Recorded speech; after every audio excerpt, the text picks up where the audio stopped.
Hey everyone, welcome back to the channel.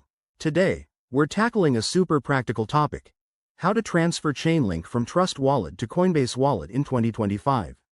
Whether you're looking to consolidate your crypto holdings or just get more familiar with wallet transfers, this step-by-step guide will make it easy and stress-free. Chainlink is a popular cryptocurrency, and moving it between wallets is a common task, but it's crucial to do it safely to avoid any losses. So, let's dive right in. First things first, make sure you have both Trust Wallet and Coinbase Wallet apps installed on your device and that you're logged into your accounts. Start by opening Trust Wallet. Navigate to your Chainlink holdings. It's usually under the Tokens or Assets tab.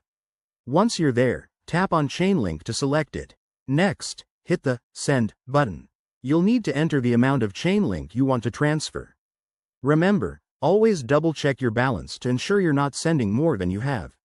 Now, for the key part, you need the recipient's address from Coinbase Wallet. Switch over to your Coinbase Wallet app, go to your Chainlink wallet, and copy the wallet address. It's that long string of letters and numbers. Be extra careful not to mistype it. Back in Trust Wallet, paste that address into the To field. Double-check everything: the address, the amount, and any network fees. Chainlink typically uses the Ethereum network, so select that if prompted.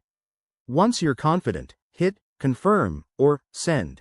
You'll get a confirmation screen. Review it one last time before approving the transaction. After that, sit tight. Transactions can take a few minutes to a few hours, depending on network congestion. Keep an eye on your Coinbase wallet to see when the Chainlink arrives.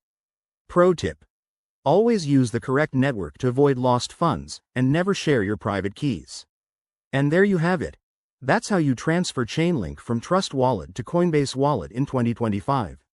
It's straightforward once you know the steps, but if you run into any issues, double-check your addresses and fees. If this helped, give it a thumbs up and subscribe for more crypto tutorials. Thanks for watching, and I'll see you in the next video.